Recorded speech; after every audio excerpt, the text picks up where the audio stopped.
শুক্রবার সন্ধ্যায় বাংলাদেশ শিল্পকলা একাডেমিতে মুনির চৌধুরী প্রথম জাতীয় নাট্যোৎসব এর সমাপনী অনুষ্ঠান ছিল, যে অনুষ্ঠানে প্রধান অতিথি হিসেবে উপস্থিত ছিলেন একাডেমির মহাপরিচালক সৈয়দ জামিল আহমেদ। সেই অনুষ্ঠানে ভরা মজলিসে পদত্যাগের ঘোষণা দেন তিনি। শুধু তাই নয়, একাডেমির সচিব মোহাম্মদ ওয়ারেস হোসেনের হাতে এই সময় পদত্যাগপত্র তুলে দেন এই নাট্য ব্যক্তিত্ব। এ সময়ের একটি ভিডিও সামাজিক যোগাযোগ মাধ্যমে ভাইরাল হয়েছে। দেশ জুড়ে তোলপাড় ওয়ালটন ফ্রিজ কিনে আপনিও হয়ে যেতে পারেন মিলেনিয়ার। যে ভিডিওতে সৈয়দ জামিলকে বলতে দেখা যায়, এখানে কাজ করতে পদে পদে বাধা, আমলাতন্ত্রের পেছনে 10 বার ফোন করে টাকা আদায় করা সম্ভব না। বক্তব্যে বেশ কিছু অভিযোগের কথা বললেও কেন তিনি ইস্তফা চাইছেন এ বিষয়ে পদত্যাগপত্রে কিছু উল্লেখ করেননি। তবে পরবর্তীতে নিজের স্বাক্ষরিত একটি বিবৃতিতে পদত্যাগের বিষয়টি নিয়ে বিস্তারিত কথা বলেন।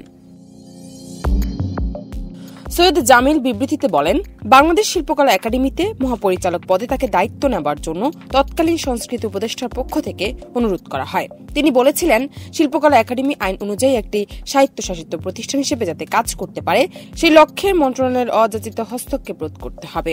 কিন্তু উপদেষ্টা পরিবর্তনের পর থেকে আমরা সকল বিধিসম্মত কাজে নীতি বহির্ভূত পদ্ধতিতে বারংবার হস্তক্ষেপ শুরু হয়।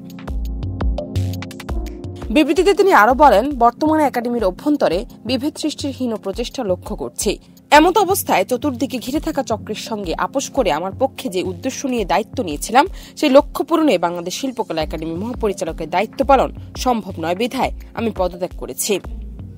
জান্নাত নিপু, দেশ রূপান্তর।